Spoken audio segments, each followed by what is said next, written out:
요한계시록 10장 10절로 12장 2절 10장 10절로 11장 2절 함께 읽겠습니다. 내가 천사의 손에 작은 두루마리를 갖다 먹어버리니 내 입에는 꿀같이 다나 먹은 후에 내 배에서는 쓰게 되더라. 그가 내게 말하기를 내가 많은 백성과 나라와 방언과 임금에게 다시 예언하여야 하리라 하더라.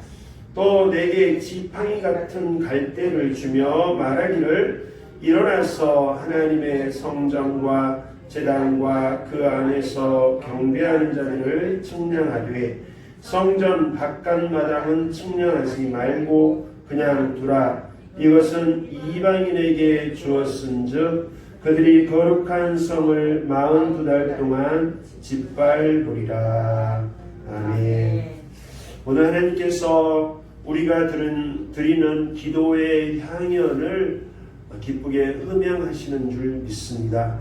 기도를 흠양하시고 그리고 말씀으로 또 나팔 소리로 우리에게 응답하시는 분이 우리 하나님이신 줄 믿습니다. 오늘은 말씀 제목을 일상적인 대화 속에서라는 제목으로 말씀 함께 나누겠습니다. 병원에 간 환자에게 가장 먼저 병원에서 하라고 하는 게 있습니다. 그 뭐예요?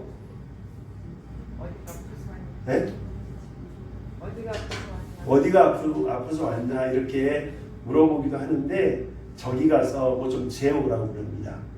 혈압, 맥박 뭐 이런 거 체크하는 거 기계 있지 않습니까?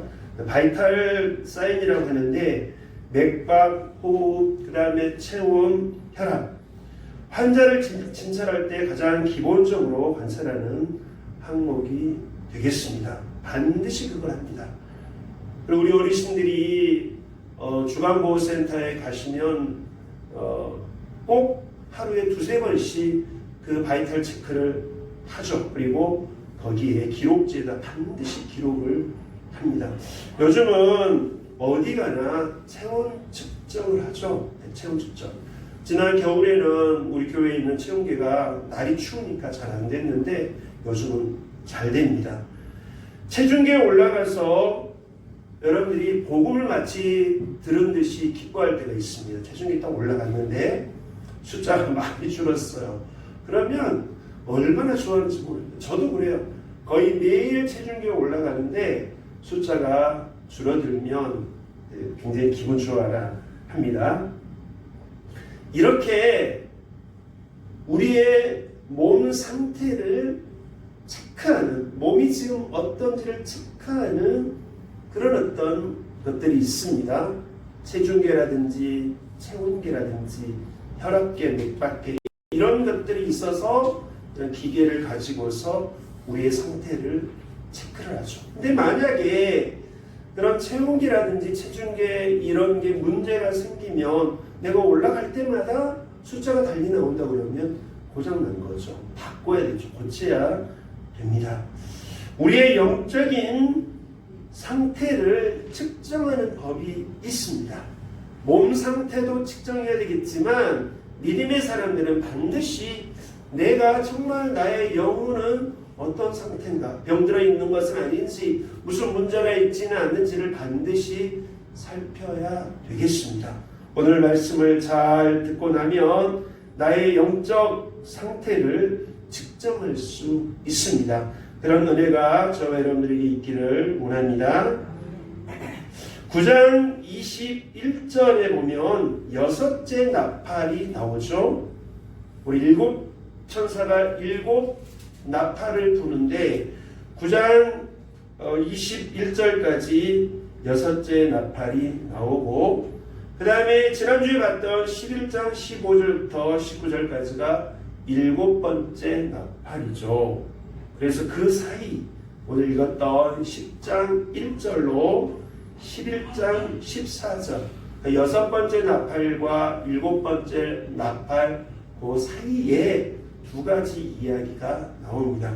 그 중에 한 가지는 오늘 우리가 볼 건데요. 다른 천사와 그 일곱 천사 말고 다른 천사와 작은 두루마리, 즉 작은 책이죠. 거기에 관한 이야기고, 두 번째 이야기는 두 증인과 무적인에서 올라온 자에 대한 이야기가 나옵니다. 그 중에 오늘 첫 번째 이야기를 여러분들과 함께 나누고 다음 주에 두 번째 이야기를 하도록 하겠습니다. 10장 1절을 보면 내가 또 보니 요한이 또 봅니다. 무엇을 보냐? 힘센 다른 천사가 거기에 일곱 천사 외에 힘이 아주 센 천사가 등장을 합니다. 천사는 하나님의 말심부름꾼입니다. 따라서 합니다. 천사는 하나님의 말심부름꾼이다. 하나님께서 천사에게, 천사가 요한에게, 요한이 교회에게 하나님의 말씀을 전달합니다. 때로는 심판에 관한 말씀, 때로는 구원에 관한 말씀, 어떤 말씀이든지 그 말을 잘 알아듣고 잘 전달하는 것이 말심부름꾼의 어떤 미션이죠, 사명이죠. 말씀을 전할 때는 빼먹거나 더하면 안 됩니다. 주인이 종에게 이걸 전달을 해라, 다른 사람에게 해라 그러는데 자기 마음대로 판단해서 빼먹거나 아니면 자기 생각을 더해가지고 전달한다고 그러면 문제가 되겠죠. 그대로 전할 책임이 말심부름꾼에게는 있습니다. 구약의 선지자들도 하나님의 말씀을 전하는 말심부름꾼이었습니다.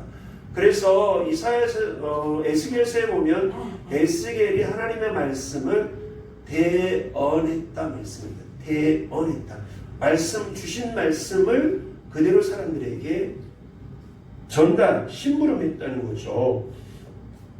오늘 말씀에 일곱 천사, 즉 일곱 천사들이 일곱 나팔을 부는데 그 일곱 천사 외에 힘센 다른 천사가 등장을 합니다. 그런데 그 형상을 보면요, 우리 천사들 그러면 이 두 가지의 이미지가 있어요. 첫 번째는 어떤 거냐면 우리 시중에서 이렇게 어떤 모양, 인형 같은 걸 보면 천사들의 모양으로 이렇게 만들어 놓은 요정처럼 만들어 놓은 게 있어요. 사람들의 생각에 천사 그러면 어떤 요정, 날개 달리고 조그만하고 이쁜 그런 천사, 그런 이미지가 있고, 요한계시록에는 어마어마한 그런 어떤 모습을 보이는 그런 이미지를 보여주는 천사의 모습이 있습니다. 요한계시록은 두 번째 거죠. 그래서 오늘 나온 힘세고 큰 천사, 그 천사가 등장하는데 이 천사는 하늘에서 내려와요. 그런데 무엇을 입었냐면 구름을 입었습니다. 그리고 무지개가 있어요. 그 뒤에 10장 1절에 보니까 하늘에서 내려오는데 그 머리 위에 무지개가 있다. 그리고 발은 불기둥 같은데 발이 한쪽 오른쪽 발은 바다에, 왼쪽 발은 땅에 뒀습니다. 그리고 손 위에 두루마리가 있어요. 두루마리 돌돌 말린 거 있죠. 지난번에 설교 시간에 제가 보여드렸는데 돌돌 말린, 지금으로 얘기하면 책입니다. 근데 그동안의 책은 어땠습니까? 말려서 봉인이 되어 있었죠. 그 봉인을 인봉을 하나씩 뗐지 않습니까? 그런데 지금 보니까 이 천사의 손에 작은 두루마리가 들려져 있는데 이 두루마리는 펼쳐져 있다. 그렇죠? 펴놓은 작은 두루마리가 있고 입에는 우레와 같은 큰 소리가 나옵니다. 큰 소리로 얘기를 하는 겁니다. 말을 해요. 그래서 요한이 그 모습을 보면 내가 만약 요한이라면 그런 어떤 가운데 있다 그러면 얼마나 놀라겠습니까? 천사의 모습이 어마무시하고 소리가 나는데 청천벽력이라고 그러죠. 아주 큰 소리가 나는 거예요. 그래서 요한이 깜짝 놀라는 거죠. 그 모습을 보면서. 그리고는 그가 하는 소리에 놀라면서 이 소리를, 저 천사가 하는 말소리를 내가 기록을 해야 되겠다. 잊어먹지 않기 위해서. 우리는 잊어먹지 않도록 하기 위해서 기록하지 않습니까? 그런데 이 천사가 하는 말이, 이 말은 기록하지 마라. 잘 듣는데 기록하지 말고 그것을 어떻게 하라고요? 인봉하라. 이렇게 말씀합니다. 기록하지 말고, 녹음하지 말고, 녹화하지 말라고 말씀합니다. 인봉하라고 한 것은 그것을 일부 사람들에게만 보인다는 뜻이겠죠. 펼쳐진 두루마리를, 또 천사가 하는 말을 모든 사람들에게 다 공개한다고 그러면은, 모든 사람이 공개했다는 것은 모든 사람이 들을 필요가 있다는 거예요. 그런데 그 큰 소리를 기록하지 말라, 지금으로 얘기하면 녹화하지 말라, 그것을 인봉해라. 이 뜻은 들을 만한 사람에게만 이걸 전달하겠다는 거죠. 밖으로 새어나가면 안 되는 중요한 회의를 합니다. 그리고 꼭 필요한 사람을 불러 모아서 회의를 하는데, 그때 요즘 같으면은 핸드폰을 끄고 핸드폰을 제출하라고 합니다. 그래서 이 오늘 회의한 것이 밖으로 새어나가지 못하도록 철저하게 비밀에 붙이는 거죠. 그리고 나중에 책임 있는 누군가가 그것을 얘기할 수 있도록 어느 때까지는 그걸 비밀로 지키게 됩니다. 이것이 오늘 큰 천사가 요한에게 첫 번째로 했던 부탁입니다. 듣기는 하되 기록하지 말고 어떻게 하라고요? 인봉하라. 그 다음에 뒤에 좀 더 자세히 설명하겠지만, 두 번째로 천사가 요한에게 당부한 게 있는데, 이 작은 두루마리를 갖다 먹어라. 작은 두루마리를 먹으라는 거예요. 그래서 요한이 그것을 먹었더니 입에는 달고 배에는 쓰더라, 이런 거예요. 입에는 달고 배에는 쓰. 우리 한약은 입에 쓰지만 몸에는 달다, 몸에는 좋다고 하죠. 그런데 이 말씀을 요한이 먹었는데 입에는 달아요. 그래서 훌떡 먹었는데 나중에 봤더니 배에는 썼다는 거죠. 세 번째, 많은 백성과 나라와 방언과 임금에게 네가 다시 예언할 것이다. 네 번째, 지팡이 같은 갈대, 이 자 같은 거죠. 지팡이 같은 갈대 있죠. 갈대를, 아마 이 갈대가 어떤 자 역할을 합니다.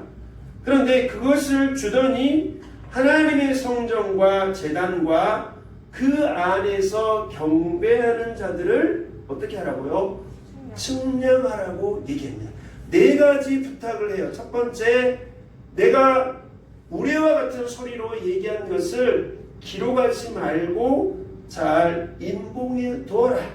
누군가에게 이제 이것을 열어서 알려줄 사람이 있는 거죠. 두 번째로는 작은 두루마리를 먹어라. 갖다 먹어라. 입에는 달지만 배에는 쓰다고 그랬죠. 세 번째로는 네가 많은 사람들, 임금과 나라와 방언과 온 백성들에게 다시 예언하라. 네 번째로는 자를 주면서 이걸 가지고 그 안에 있는 사람들, 밖에 사람들 말고 안에 하나님 앞에 경배하는 사람들을 측량하라, 이렇게 말씀합니다. 이것이 오늘 천사가, 그 큰 천사가 요한에게 부탁했던 내용이 되겠습니다. 이 천사는요, 한 손에는 두루마리를 올려놓고 또 한 손은 선사하듯이 이렇게 손을 높이 들고 창조주 하나님 앞에 맹세를 하는데, 지체하지 아니하겠습니다.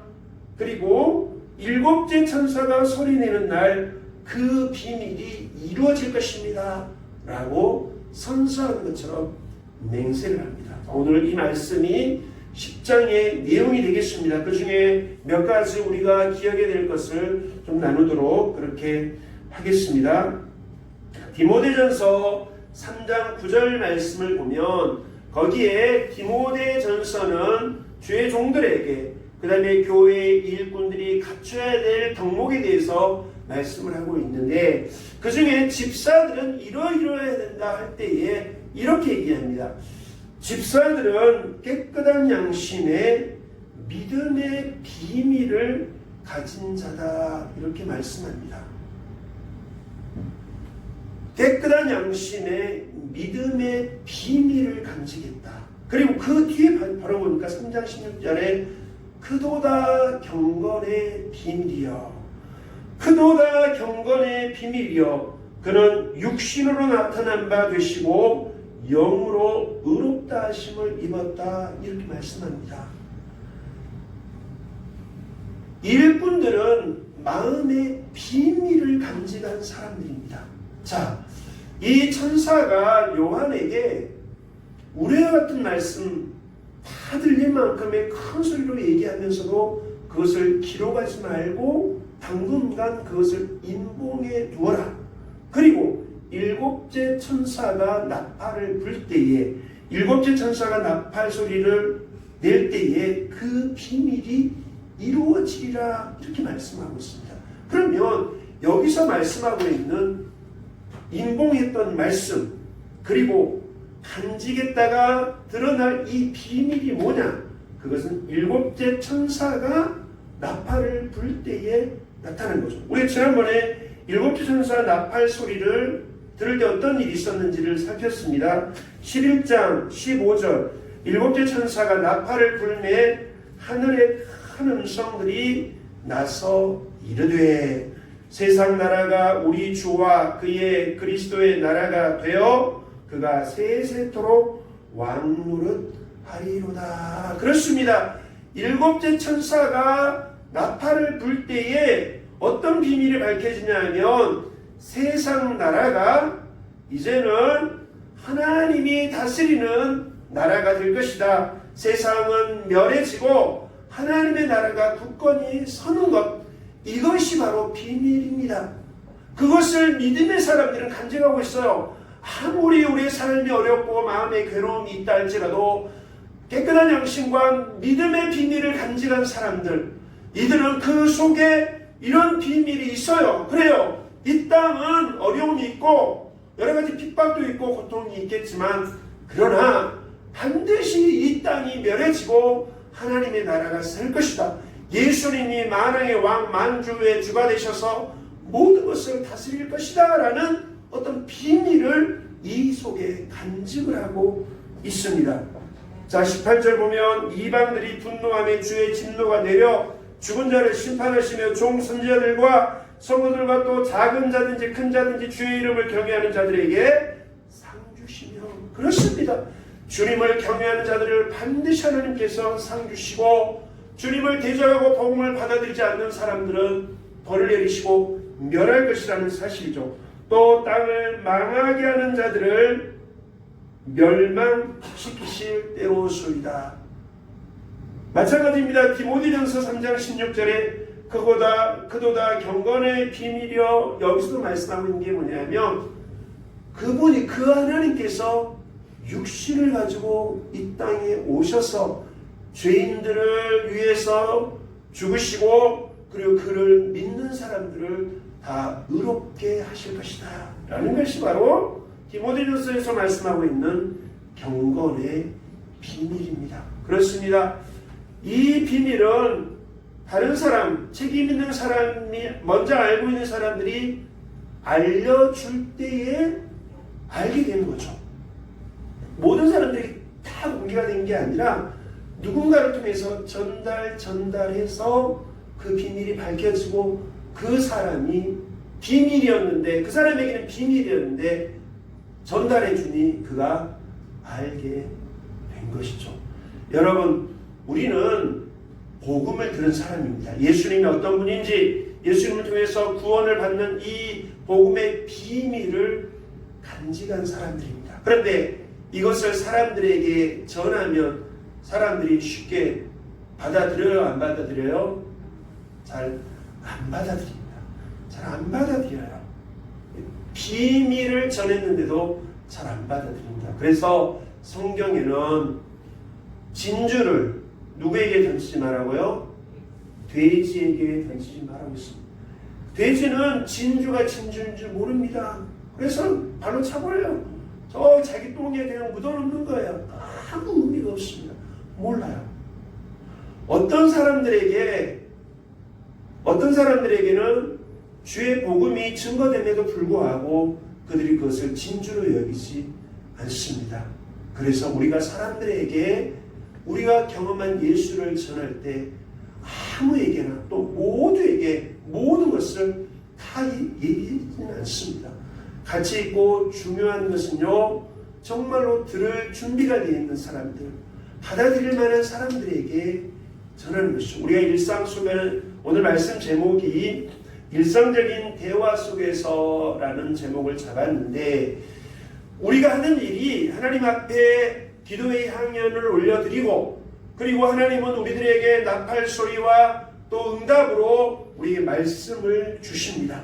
또 한 가지, 사람들을 만나는 우리 일상생활 속에서, 일상 대화 속에서 우리가 만난 예수, 우리가 경험한 예수를 증거하는 이 일, 일상 속에서 하는 복음 증거의 이 일을 오늘 주님은 우리들에게 말씀해 주고 있습니다. 우리는 비밀을 간직한 사람이고, 이 비밀을 간직했다가 꼭 필요한 사람들에게 그 공인된 것을 열어서 전함으로 그들이 비밀을 깨닫게 됩니다.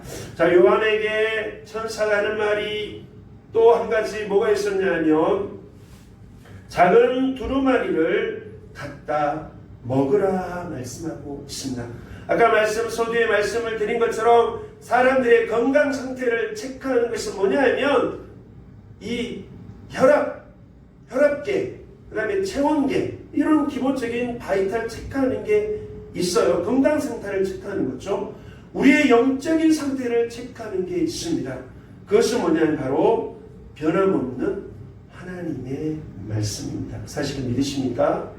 그래서 성경을 의미할 때 캐논이라고 해서, 캐논은 자라는 뜻인데 성경을 캐논이라고도 얘기를 합니다. 이것은 자예요. 우리가 변함이 없는 자조, 자가 줄었다 늘었다 줄었다 이렇게 하지 않지 않습니까? 항상 자는 일정합니다.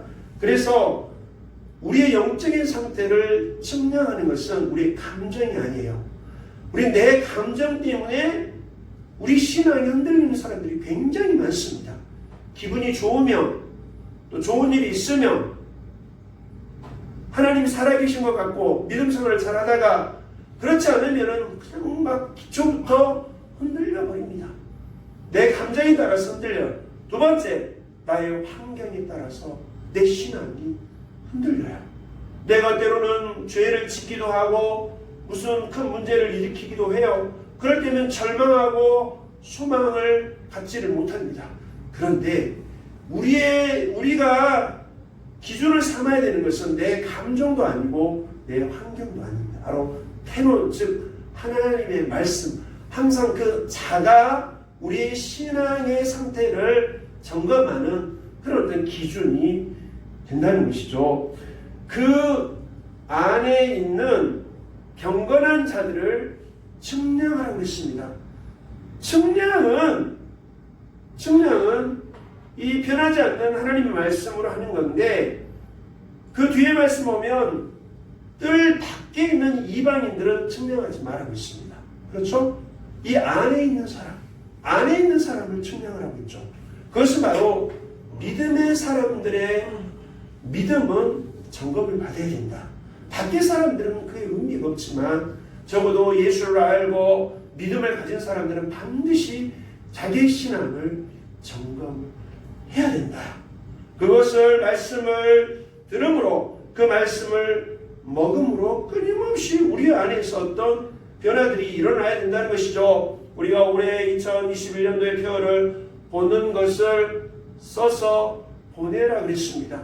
내가 보고 들은 것을 내 안에서 소화시키고 먹으라는 거죠. 이 안에서 변화가 일어나야 되는데, 하나님의 말씀을 쉽게 듣지만 이 말씀을 가지고 내 안에서 계속해서 영적인 싸움이 일어나는 것이죠. 왜요? 내 육신의 소욕이 있기 때문에, 내 생활의 습관이 있기 때문에 하나님의 말씀을 오늘 이 시간 들었지만 이걸 가지고 집에 가서 말씀대로 살려고 할 때 내 안에서 때로는 부글부글하기도 하고, 그리고 이 말씀대로 살아가려고 하니 내 안에서 쓴맛을 느끼게 됩니다. 말씀은 달게 받았지만 그러나 말씀을 가지고 살아갈 때는 그것이 내게 영적인 상태를 측정을 하고 끊임없이 내게 도전을 해옵니다.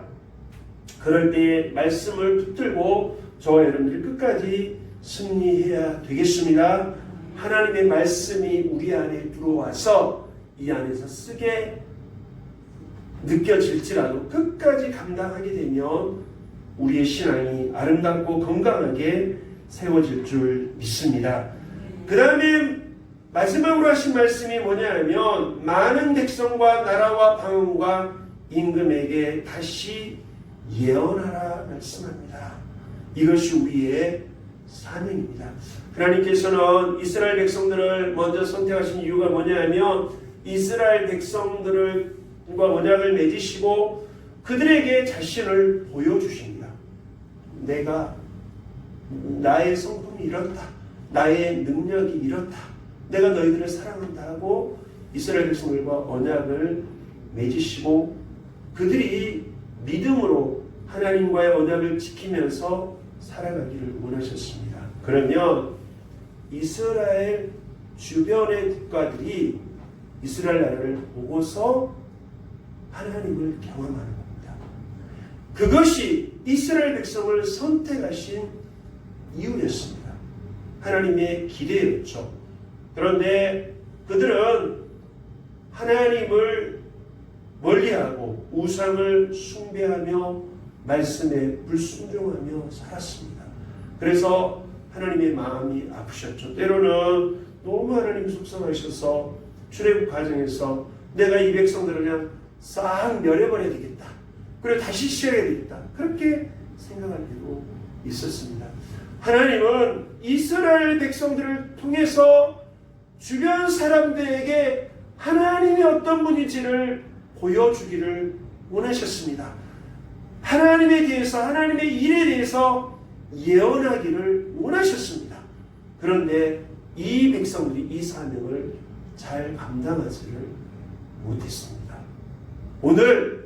오늘날 저와 여러분들에게 하나님께서 주신 사명이 있습니다. 그것은 뭐냐면 먼저 우리에게 믿음의 비밀을 알려주시고 이걸 간직하고 하나님과의 언약을 지키며 믿음으로 살아갈 것을 원하고 계십니다. 그러므로 우리가 만난 사람들에게 그리고 이 진주가 어떤지를 조금이라도 관심을 가지고 마음이 열려있는 사람들에게 예언하라. 그들에게 예언하라. 나를 얘기해라. 내가 너에게 베푼 은혜를 얘기해라. 일상 대화 속에서 그냥 대단하게 그리고 말을 기가 막히게 잘하지 못할지라도 내 삶을 통해서 여러분 너희들의 삶을 통해서 나를 증거해라. 나를 내 말을 예언을 하라고 말씀하고 있습니다. 너는 많은 백성과 나라와 방언과 임금에게 다시 예언하라. 온 세상에 하나님이 어떤 분이신지 이들을 통해 나타내시기를 또 오늘 저와 여러분을 통해서 나타내기를 간절히 원하고 계십니다. 일상 대화 속에서 내가 경험한 말씀 들을 귀 있는 자들에게 증거하며 증언하는 저와 여러분들이 될 수 있기를 원합니다. 주님이 우리에게 주신 특권이요 또한 은혜인 줄 믿습니다. 이번 한 주간 동안도 일상생활 속에서 일상 대화 속에서 내가 경험한 만큼 내가 깨달은 만큼 이웃들과 이제 은혜를 나누고 말씀을 나누므로 우리를 통해서 사람들이 하나님의 은혜를 깨닫는 그런 역사가 있기를 예수님의 이름으로 축원드립니다. 하나님 아버지 일상적인 대화 속에서 다시 우리가 사람들에게 예언하게 하시고 내가 만난 예수 내가 경험한 이 복음 그만큼 간증하고 전하게 하여 주시옵소서. 말씀을 먹으라. 말씀은 쉽게 먹었지만 그 말씀 붙들고 살려고 하니 우리가 때로는 그 생활이 또 내 생각이 복잡해지고 또 쓰게 느껴질 때가 있습니다. 그럼에도 저희들이 끝까지 말씀을 기준으로 해 우리 영적인 상태를 점검하게 하시고 또 내가 받은 은혜를 이웃들과 나눌 수 있도록 도와주시옵소서. 예수님의 이름으로 기도드리옵나이다. 아멘.